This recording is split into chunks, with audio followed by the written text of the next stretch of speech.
Cumprimento todos os irmãos com a paz do Senhor Jesus, amém? Irmãos, abram suas Bíblias no livro de Êxodo, capítulo 20.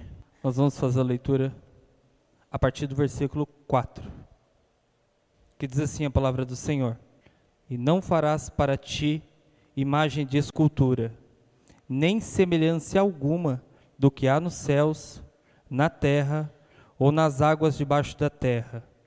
Não te encurvarás a elas, nem as servirás, pois eu, o Senhor, o teu Deus, sou Deus zeloso, que visito a maldade dos pais nos filhos, até a terceira e quarta geração daqueles que me odeiam. Mas faço misericórdia até 1000 gerações daqueles que me amam e guardam os meus mandamentos. Bom, irmãos, hoje nós vamos dar continuidade ao nosso estudo. Nós estamos falando a respeito da lei de Deus e seus mandamentos. Quando nós falamos a respeito da lei, eu quero dizer que há um Deus soberano, que é Deus sobre tudo e sobre todos, que impôs a sua vontade por meio de leis, regras, que ele deu ao homem na sua constituição de ser, na sua criação. Quando o homem veio a existir, Deus pôs nele uma série de leis que seriam mediadas pela sua consciência, e ao mesmo tempo, com o passar do tempo, Deus foi se dando a conhecer mais ao homem. Ele também concedeu ao homem códigos de leis escritas. Este código de lei escrita que nós temos, que são os 10 mandamentos, foi o primeiro código do qual nós podemos atribuir como autoria a Deus. Na semana passada, nós falamos a respeito do primeiro mandamento, e hoje nós vamos entrar no segundo mandamento, entendendo que Deus, ele possui uma lei, e que ele impõe essa lei sobre os homens, mesmo contra a sua vontade. Ele obriga a consciência dos homens a cumpri-la, sob a pena de que aqueles que a descumprirem vão pagar severamente por não obedecer à vontade soberana de Deus. A vontade de Deus sempre é soberana, para que ele sempre seja Deus. E tudo que existe está debaixo da sua vontade soberana. Se os homens desfrutam de uma liberdade, é porque Deus, de modo soberano, concedeu a eles. E dá assim por diante. Tudo está debaixo dessa soberania, dessa vontade suprema, e nada foge dela. E tudo aquilo que é contrário à sua vontade, Deus, ele age energicamente, condenando e punindo todos aqueles que assim se opõem ao seu querer. Hoje nós vamos falar do segundo mandamento, e esse mandamento ele é importante. Não necessariamente ele é um tema de debate em nosso meio, porque nós não temos dificuldade alguma em cumprir esse mandamento. Nós entendemos perfeitamente que Deus, ele não aceita, como nós acabamos de ler aqui, ser adorado por meio de representações. Nenhuma representação pode ser objeto de culto, pode ser cultuada, porque isso é abominação diante do Senhor. Nós vamos verificar um pouco esse mandamento e entender qual é a dinâmica de tudo isso e o que Deus quer nos ensinar em relação a este mandamento, a essa ordem, como ela se aplica em nossa vida. Pode passar. Há um só Deus, vivo, pessoal, criador, governador, sustentador da criação, que é o teísmo. Nós falamos isso na semana passada. Esse Deus, ele se revelou ao seu povo, apresentando o seu nome, Yahvé, e os seus feitos, que são as suas obras. E esse Deus é espírito, e portanto ele é incapaz de ser conhecido ou representado sob qualquer forma visível. Primeiro nós aprendemos a respeito do teísmo. Existe um Deus nesse mundo, e esse Deus, ele é quem criou, inclusive este mundo, e tudo aquilo que nós vemos, que podemos ver, podemos contemplar, Tudo é obra das mãos de Deus, da criação de Deus. Também cremos que Deus ele ainda governa esse mundo por meio das suas leis e dos princípios que Ele estabeleceu na natureza. Entendemos que tudo está sob o seu propósito, sob o seu controle, e toda a humanidade, todo o mundo, né, está caminhando para um desfecho que o próprio Deus determinou segundo a sua vontade. Esse Deus, quando Ele se revelou aos patriarcas, Ele apresentou o seu nome. O seu nome é Yahvé, né? O nome de Deus é Yahvé. Deus é um título. A palavra Deus, do hebraico Elohim, significa governante supremo. Então, esse título de governante supremo é um título que só Deus, só quem de fato é Deus, só quem de fato tem esse poder supremo que pode carregar. Nós entendemos que há um só Deus, que dispõe de todos esses poderes, de todos esses atributos, e não há outro Deus fora dele. E cremos que, ao se revelar, segundo as escrituras judaicas, ele revelou o seu nome, que é Yahvé, que por um motivo de cautela, os judeus evitavam usar o nome do Senhor em vão, e é um ponto que nós vamos tratar na próxima semana. Mas, além de revelar o seu nome, ele revela os seus feitos. Ele diz quem ele é, ele diz o que ele fez, ele mostra claramente as suas obras. Então, é passível de ser conhecido. Deus pode ser conhecido. Deus é um ser pessoal, que se relaciona assim como nós, seres humanos, nos relacionamos, pelo diálogo. Deus, ele pode ser conhecido dessa forma. Mas existe um ponto que difere Deus dos homens em relação à possibilidade do diálogo, que nós, quando nós dialogamos com um outro ser, a nossa semelhança, nós conseguimos ver essa pessoa, nós enxergamos, nós conseguimos ver toda a aparência dela e tudo mais que diz respeito à parte exterior desta pessoa. Mas quando nós falamos de Deus, isso não é possível, porque Deus é espírito. E um espírito, ele não tem carne, ele não tem ossos, não tem uma aparência exterior, não dá para ser percebido. Inclusive, não dá para ver um espírito com os olhos, né? A nossa percepção espiritual é que nos dá a condição de ter esse acesso a Deus, porque todo esse nosso relacionamento com Deus, ele é espiritual. Nós em nenhum momento vamos ver a Deus. Ninguém viu a Deus, isso é ponto central da fé. Ninguém viu a Deus porque Deus é Espírito. Nós vemos aquele a quem Deus enviou, o seu Filho, que na condição humana, na participação da natureza humana, foi possível enxergar a pessoa de Cristo. Mas a pessoa divina de Deus, a sua essência divina, ela é espiritual. Então, embora Deus se revele como um ser pessoal, que busca um relacionamento com as pessoas não sabem quem Ele é. Por quê? Porque Ele é Espírito, Ele não tem uma aparência externa. Ninguém viu a Deus. Qualquer segmento cristão que afirme ter visto Deus, isso é perigoso. Ninguém viu a Deus, o próprio Cristo diz, ninguém viu a Deus. Então, nós vamos partir dessa premissa básica, dessa ideia básica, que nós temos o conhecimento de que Deus é todas essas coisas, Ele é vivo, Ele é pessoal, Criador, governador, sustentador da criação, Ele tem um nome, realizou muitas obras, mas não mostrou sua aparência, e ponto final. Essa é a premissa fundamental.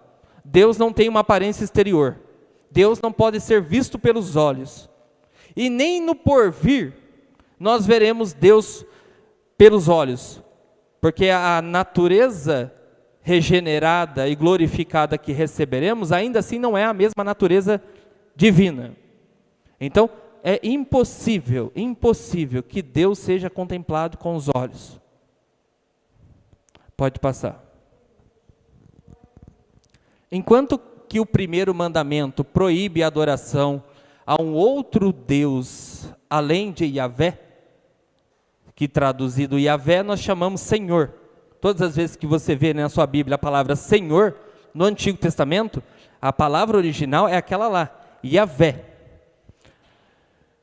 É proibido a adoração a outro Deus além de Yahvé? O segundo mandamento proíbe o culto a objetos que sejam visíveis, quaisquer que sejam. Qualquer objeto que seja visível, qualquer imagem que seja visível, é proibido prestar culto. É terminantemente proibido a prestação de culto a imagens visíveis. Por quê? Porque, como nós falamos, Deus se revelou sem imagem. Deus se revelou espiritual. Então não se pode contemplar Deus com os olhos. E Deus não admite, Ele abomina a ideia de ser representado por algum tipo de objeto, quaisquer que seja. É proibido. E isso está no segundo mandamento que foi dado pelo próprio Deus, quando Deus falou a Moisés. Isso inclui a proibição de tanto de atos internos ou externos de adoração. Essa proibição, evidentemente, os atos internos, que são os atos do coração, nós falamos na semana passada, né? Mas os atos externos, hoje nós falaremos um pouco mais. É terminantemente proibido qualquer tipo de adoração a objetos, quaisquer que sejam. Pode passar. O mandamento, ele não proíbe ter imagens artísticas. Não proíbe. O mandamento não proíbe ter imagens artísticas, mas sim adorá-las em formato de culto religioso. Lembrando-nos que o próprio Deus ordenou que se fizesse algumas imagens e representações, não de si mesmo. Por exemplo, a serpente de bronze, a arca da aliança, o castiçal de ouro, figuras de querubins dentro do templo, mas com a finalidade de representar as suas ações. Deus ordenou que Moisés fizesse imagens? Sim. Mas essas imagens jamais poderiam ser adoradas. Algumas delas eram enfeites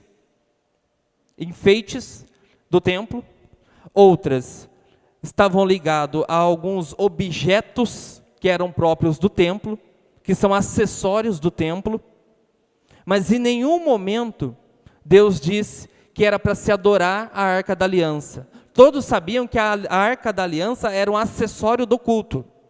Assim como o microfone é um acessório do culto.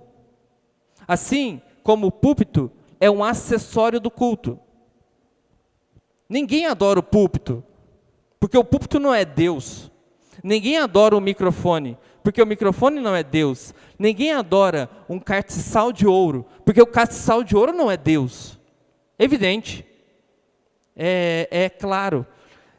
Naquele contexto, isso se tornara um pouco difícil, porque os pagãos, o povo de Israel viveu em meio aos pagãos, e os pagãos adoravam tudo.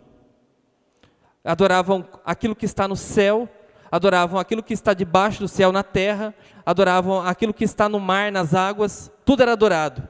Então, para nós é simples observar o mandamento e entender com clareza, mas o contexto dos israelitas estavam, quando saíram do Egito, bem como as nações que estavam ao seu redor, eram cheios de objetos de adoração, do quais os homens prestavam culto. Mas não seria assim com Israel.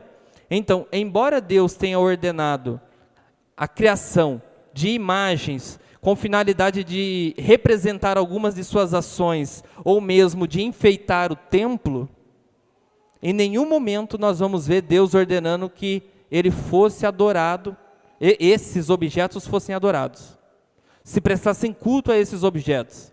E na história de Israel, quando isso aconteceu, em algum momento, quando quiseram tratar a Arca da Aliança como se ela fosse o próprio Deus, os homens pagaram por isso.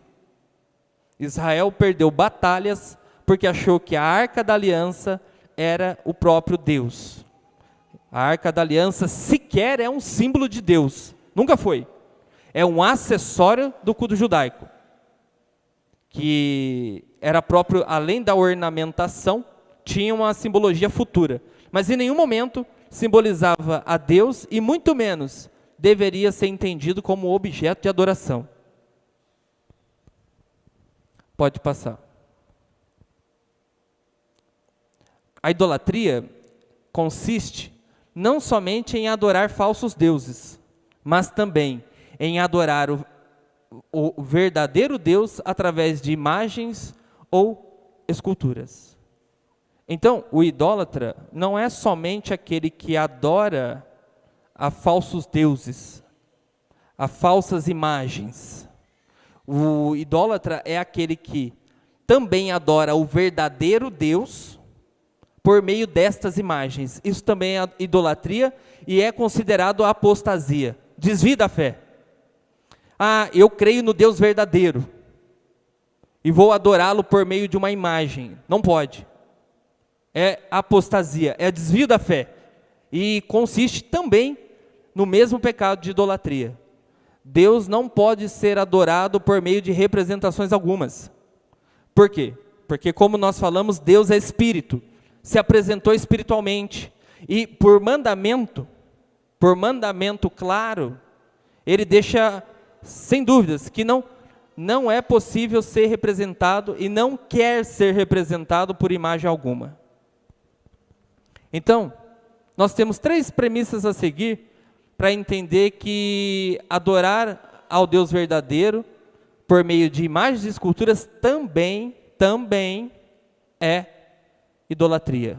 Quietinhos, pode passar. É proibido curvar-se diante de imagens e servi-las como ato de culto externo.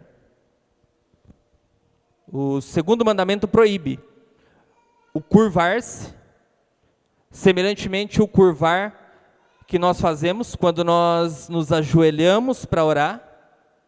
Os antigos também, eles se curvavam, era um pouco diferente do ajoelhar, né? Porque eles também se voltavam ao chão. Esse é o se curvar, é proibido, terminantemente proibido, como um ato de adoração externa, se curvar diante dessas imagens e, ao mesmo tempo, de servi-las.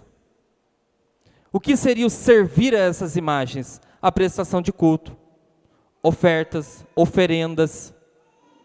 Você já passou em algum lugar que você viu uma cruz e debaixo dessa cruz você viu um monte de oferendas, ofertas? Mesmo que aquela cruz representasse a pessoa de Cristo, e embora na Bíblia a cruz não representa a pessoa de Cristo, mas sim sua morte, mesmo que assim o fosse, e uma pessoa querendo oferecer uma oferta a Jesus fizesse isso por meio daquela cruz, ela estaria incorrendo a um ato de idolatria. Porque em nenhum momento, Jesus permitiu, ou Deus permitiu ser adorado por meio de uma cruz.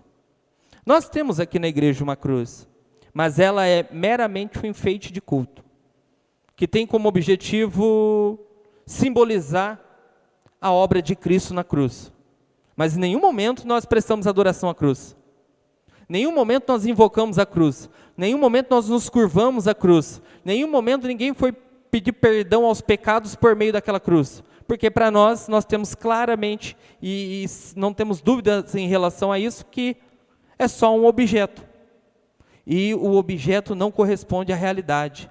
O objeto não é Deus. Por isso não pode ser adorado como Deus. Não é porque nós não queremos, mas porque Deus não quer. E se Deus é soberano, e Ele determina a forma como Ele tem que ser adorado, nós temos que obedecer. Nós não podemos criar cultos, formas de culto, representações no culto. Nós temos que seguir exatamente as suas determinações com a forma como Ele quer ser adorado. Não basta adorar. Não é simplesmente dizer, eu quero adorar a Deus. Não é simples assim. Deus, Ele quer ser adorado da maneira como Ele estipula. E nós temos que assim fazer. Então, é proibido curvar-se diante de imagens, seja qual for, mesmo que essas sejam para representar o verdadeiro Deus, é proibido. E também é proibido servi-las como ato de culto externo. Pode passar. Os homens foram instruídos a não fazer nenhuma representação divina ou simbólica para Deus. Vejamos Deuteronômio capítulo 4, 15 ao 24. Eu quero ler esse texto para você ter uma ideia de quão sério é isso e como que Deus abomina ser adorado por meio de uma representação, ou que a representação seja adorada ao invés dele, ou mesmo um falso Deus criado pelos homens também seja adorado. Isso é uma abominação diante de Deus. E aqui no Deuteronômio capítulo 4, a partir do versículo 15, olha o que diz o texto.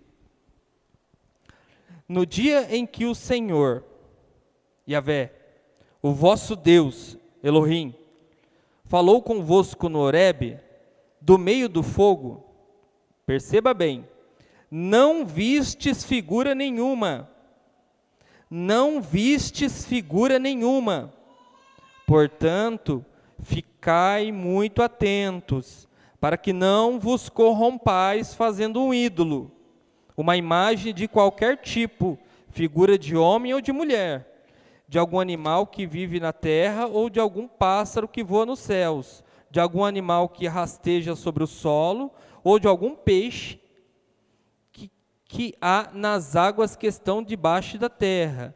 E para não acontecer que quando levantares os teus olhos aos céus e ao vires o sol, a lua, as estrelas e todo o exército dos céus, não seja seduzido a inclinar-te e adorar coisas que o Senhor, o teu Deus, repartiu a todos os povos que vivem debaixo do céu.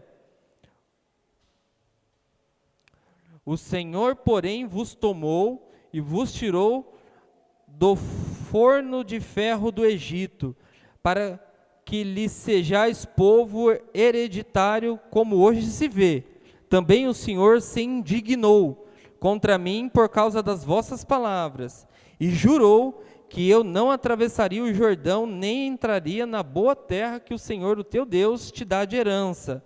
Vou morrer nessa terra, sem atravessar o Jordão. Vós, porém, o atravessareis, e possuireis aquela terra. Cuidado, para que não esquecerdes da aliança que o Senhor, o vosso Deus, fez, fazendo alguma imagem de escultura, figura alguma, coisa que o vosso Deus proibiu, pois o Senhor, o teu Deus, é fogo que consome, é Deus zeloso.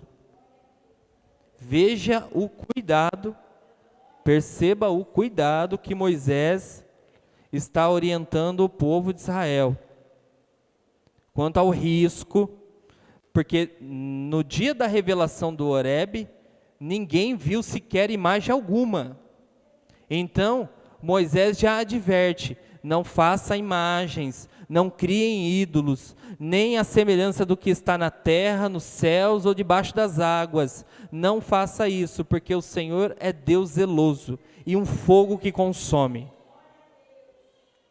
Deus preserva e zela a sua imagem, a sua vontade, a sua palavra, e consome com fogo todos aqueles que vão contrário ao seu querer, às suas ordens. Quando ele diz que Deus é um fogo que consome, ele está dizendo que Deus punirá de modo severo todo esse tipo de desobediência a este mandamento, assim como ele fez no Egito. Então, no dia em que Deus, o Senhor, o vosso Deus, falou convosco no Horebe, do meio do fogo, Moisés diz, não viste figura alguma, portanto fiquem atentos e não vos corrompais. Pode passar.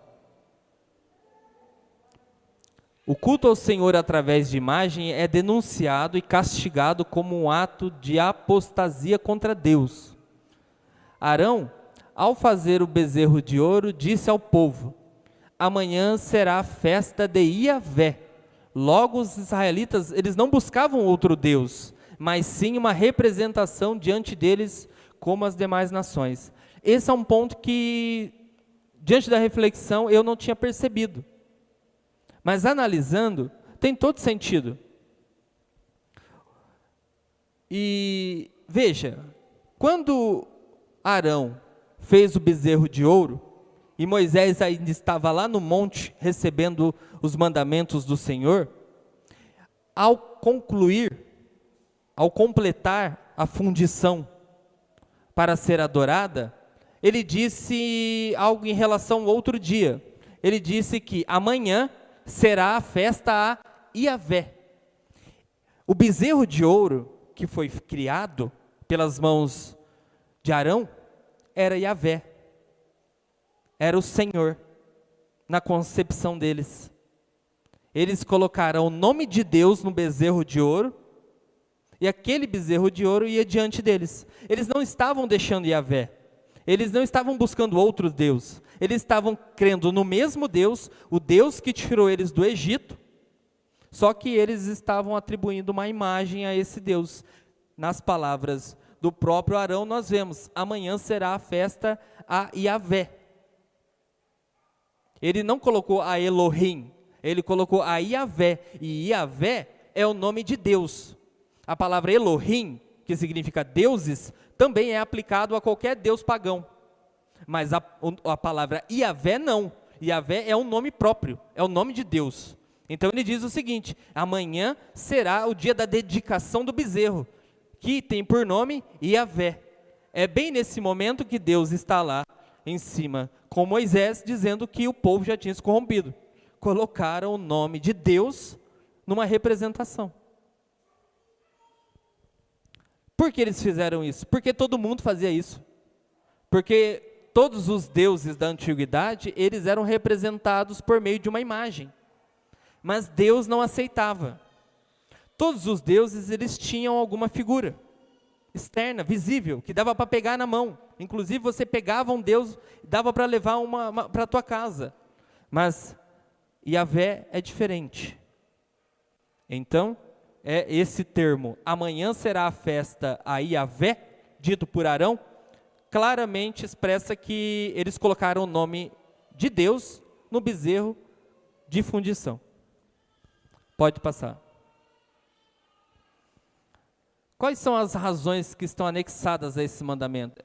É claro, a razão central é que recusar dar a Deus a admiração e a obediência que lhes são devidas, e ao invés disso transferi-las a um objeto criado por mãos humanas, essa é a maior forma de desprezo existente. Por isso Deus castiga os que assim o tratam. O ponto central do mandamento, a razão central, é que Deus quer ser adorado como Ele é. E Ele não quer ser adorado de uma maneira diferente daquela que Ele determinou. Por isso esse mandamento, ele está diretamente ligado ao ato do culto. O culto tem que ser como Deus determina. É assim ainda nos nossos dias. Nós temos, em relação ao culto, nós temos elementos de culto e temos objetos de culto. E tudo isso é determinado por Deus. Quais são os elementos de culto? Os elementos de culto são a palavra de Deus, a oração, o louvor, o jejum e o recolhimento das contribuições também como parte da adoração, que não é de hoje, é feito desde os primórdios da raça humana. Isso são elementos de culto. Tem que estar presente numa cerimônia, se ela for considerada um culto. E existem acessórios de culto.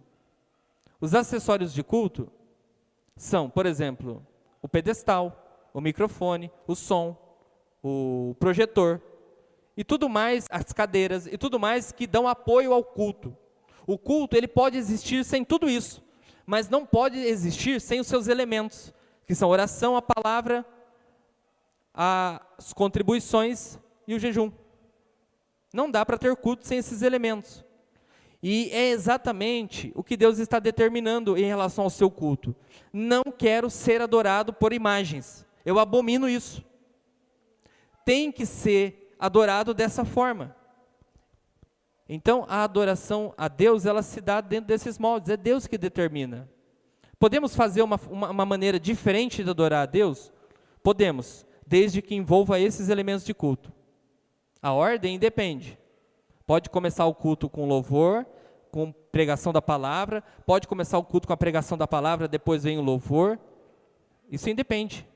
Posso fazer do culto um momento de oração, nós vamos orar, um culto de oração. Agora, não dá para pensar em culto sem esses elementos. Pode passar. Nós temos a doutrina romana sobre as imagens. E vamos lá. É difícil imaginar que uma igreja que nasceu do judaísmo radical possa ter aderido ao longo de sua existência de tantas imagens e esculturas. Em meio a decretos de Estado e a concílios, os ídolos foram inseridos a partir do século III, com o imperador Constantino, e perdura no romanismo até hoje, mesmo depois de uma reforma. Em que momento da história começou? Em que momento da história da fé cristã começou a inserção dos ídolos? A partir do século III, com a ascensão de Constantino. Quando Constantino veio ao poder, ele decretou que a religião cristã seria a religião de todo o império. Só que muitos dos seus súditos do império praticavam outras religiões. Então, como o cristianismo era uma religião oficial, essas pessoas começaram a participar também da religião oficial, que é a religião do imperador. Então, além de terem suas religiões, eles também eram cristãos. E ao vir para dentro da igreja, eles trouxeram também todas as suas imagens, bem como o próprio Constantino, que colocou várias imagens dentro de congregações. Então, até os dias de hoje, mesmo depois da Reforma Protestante, o segmento católico mantém as imagens. Mas no princípio da igreja não foi assim.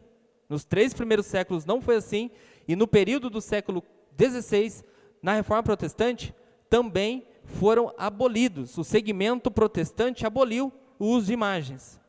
Por quê? Porque se entendia que o segundo mandamento está vigente, que Deus não aceita que seja adorado por meio de imagens. Pode passar. Nós temos aqui 2 fatos históricos. Em 726, nós estamos no ano de 2024. Em 726, o imperador Leão III emitiu um decreto proibindo o uso de imagens em igrejas como sendo pagão e herético. Pagão, à semelhança dos povos antigos, que adoravam suas imagens mortas, e herético no sentido de que é contrário à verdade. Mas, em 787, a imperatriz Irene convocou um concílio em Niceia, onde o culto a imagens foi totalmente aprovado. A história da igreja, ela está marcada em relação a este tema em colocar as imagens, tirar as imagens, colocar as imagens, tirar as imagens, aceitar as imagens no Ocidente e negá-las no Oriente, e assim vice-versa. Esta foi a marca da história da igreja. Sempre houve muitas dúvidas em relação a isso. Mas nós temos que entender que muito do que foi resolvido pela igreja foi resolvido em concílios, reuniões de bispos. Mas não nas escrituras, porque as escrituras são muito claras quanto a essa temática. Tanto é que nós estamos falando de um fato que tem praticamente 1.500 anos antes de Cristo. 1.500 anos antes de Cristo, se nós procurarmos uma datação, Deus já estava falando sobre isso. Então nós temos essa concepção a partir daquele fato ainda de Moisés. Voltamos lá atrás na história para ouvir o que Deus falou, e essa é a vontade de Deus, de que não seja adorado por meio de imagens. Embora ao longo da história da igreja houve muita controvérsia, principalmente controvérsia política, porque percebam, não são os bispos da igreja em si que estão resolvendo essas questões, mas são imperadores. Os imperadores utilizando-se do seu poder para impor sobre a igreja a sua vontade. Pode passar.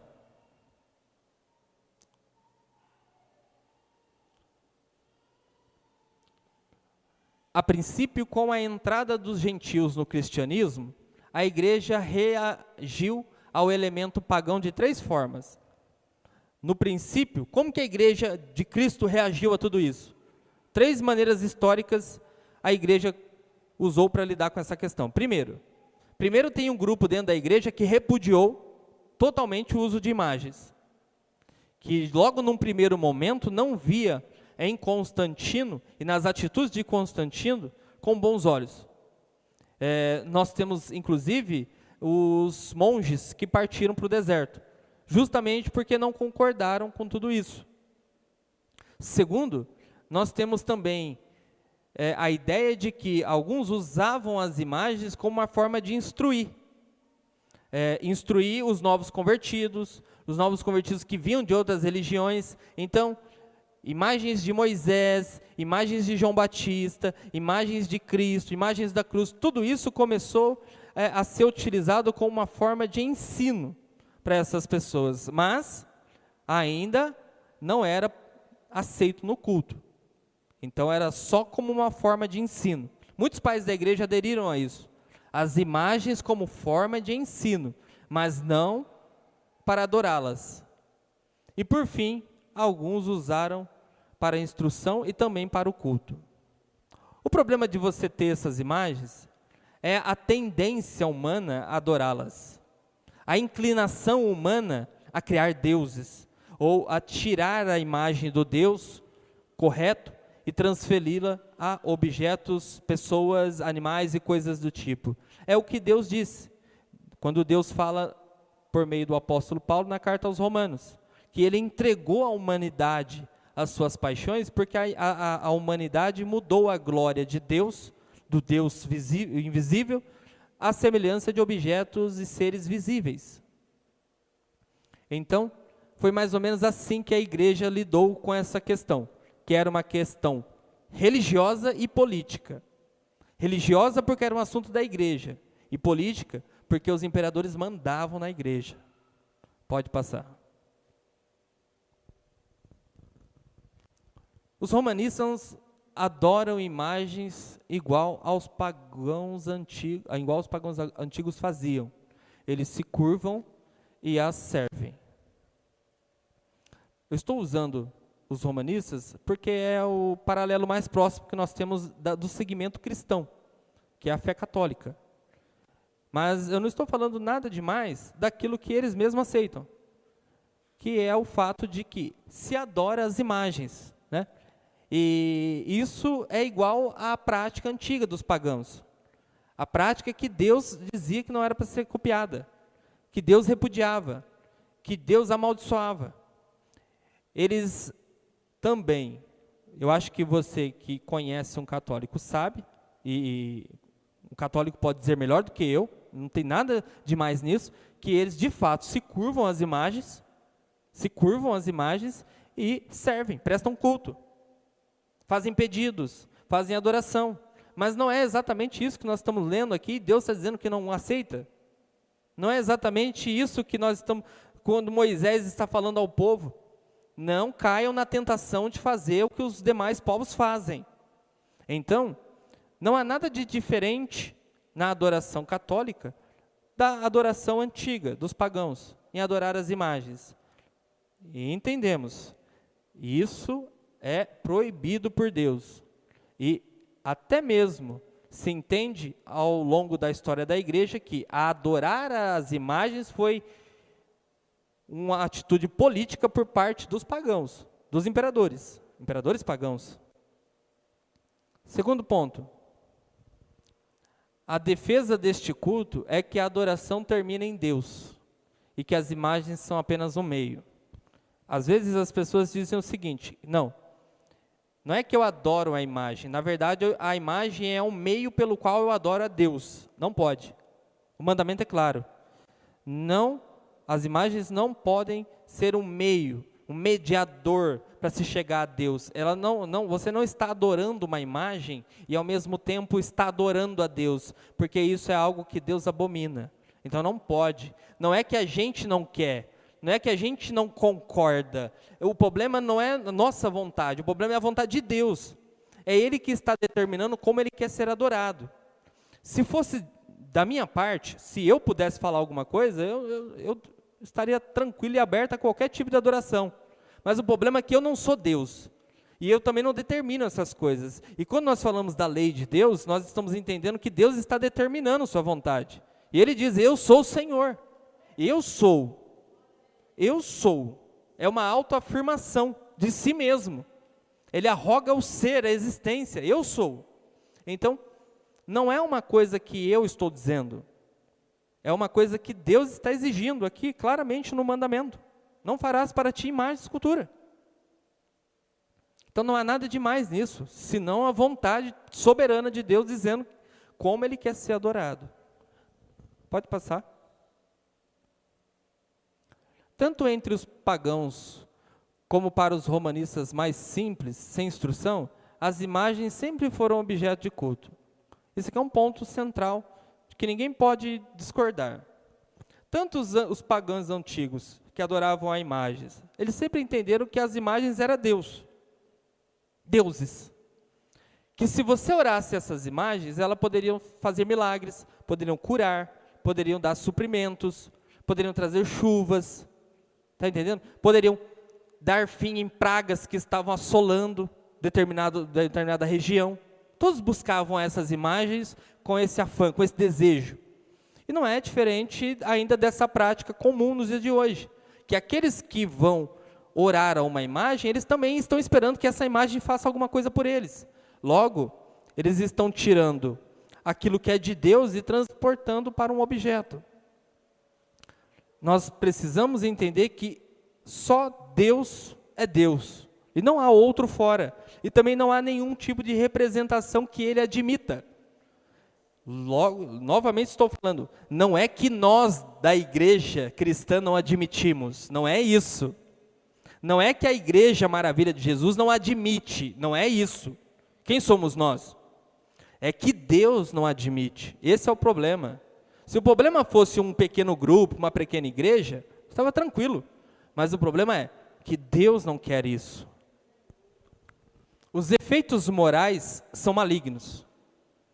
Ou seja, o efeito, gera algum efeito eu adorar uma imagem? Sim, um efeito maligno, de afronta contra Deus.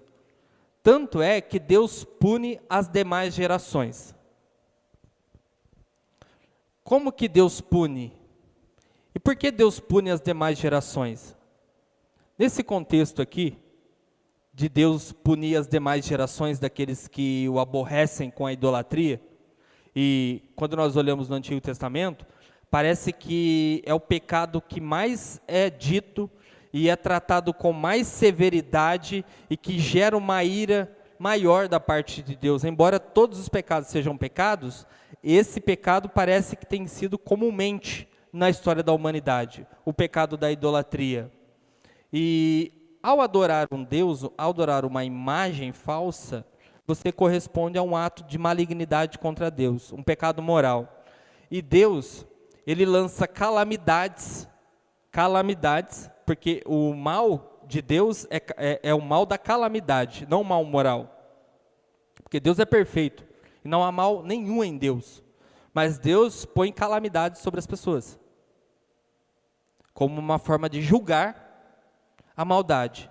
E às vezes não, nos povos antigos, geralmente dentro de uma grande família, você tinha a primeira, segunda, terceira e até mesmo a quarta geração, morando juntas, em clãs, aldeias, grupos.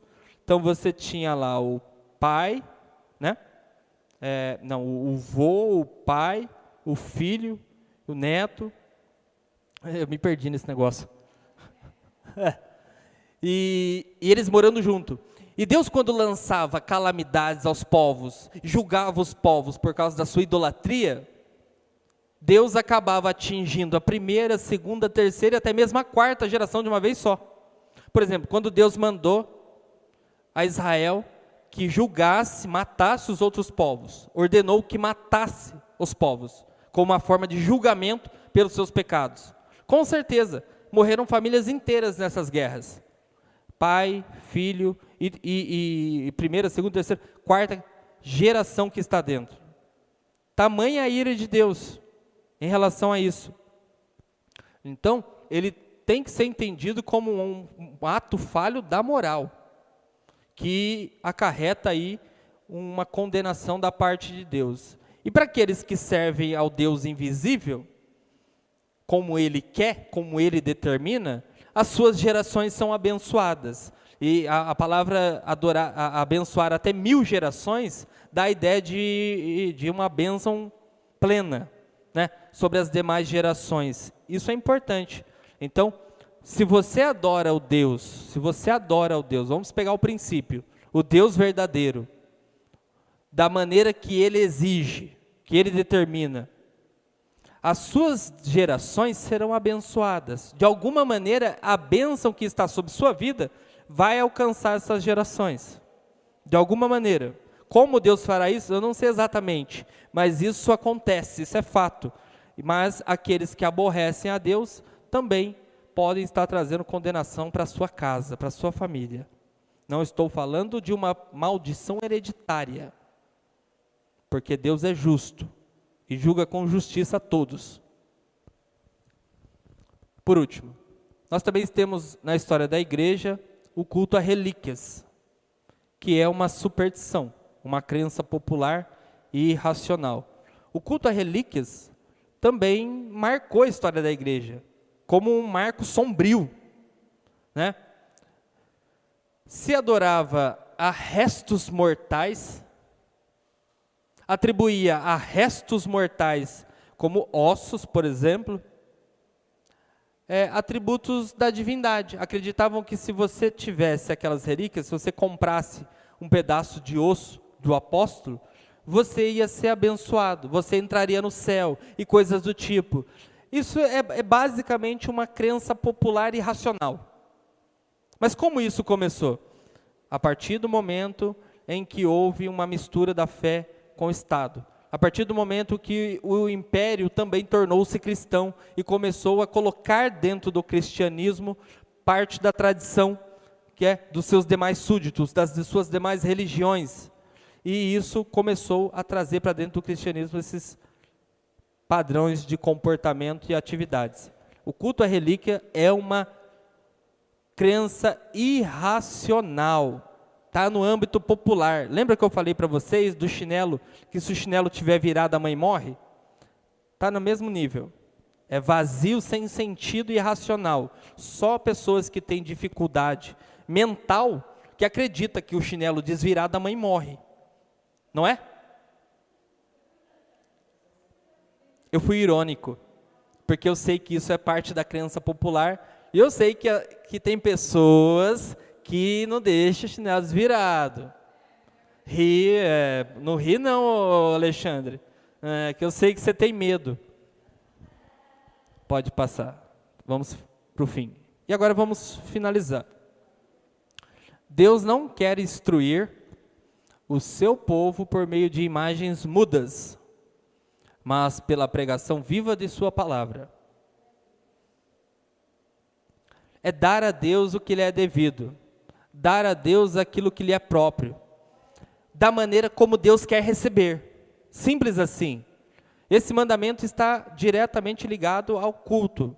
Podemos ter imagens, posso ter um quadro na minha casa dos 12 apóstolos? Pode, por que não?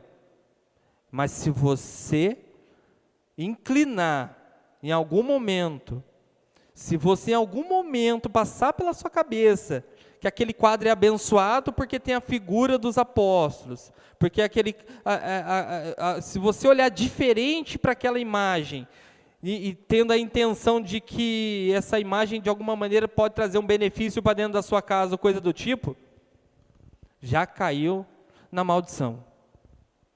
Então, por isso que você tem que ter um certo cuidado. Posso ter um anjinho, né, em cima da minha estante? Eu não sei como é um anjo. Eu não sei como se conseguiram criar um anjo. Porque os anjos são seres espirituais, logo também invisíveis. E ninguém viu o anjo. Os anjos que apareceram na história da igreja, apareceram na figura humana. Mas as pessoas acreditam que o anjinho é aquele ser pequenininho, né, meio gordinho, com asinhas e coisa. Isso é mitologia, né? É a mesma coisa do diabo com chifre e com rabo. É mitologia. O diabo também é invisível. Entendeu? São seres espirituais. Espíritos. Então não dá para ver essas coisas.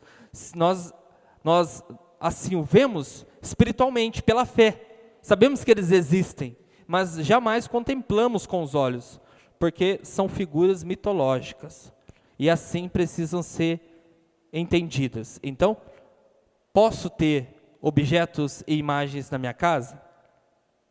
Cabe a você entender que, se em algum momento você se perder com isso, você pode quebrar o mandamento e trazer uma grande abominação para a tua casa. E Deus detesta a idolatria, detesta que as pessoas adorem como elas querem adorá-lo. Deus deve ser adorado da maneira como Ele instituiu, e não é a igreja cristã que é contrário às imagens de escultura, é o próprio Deus. Amém? Uma salva de palmas ao Senhor Jesus.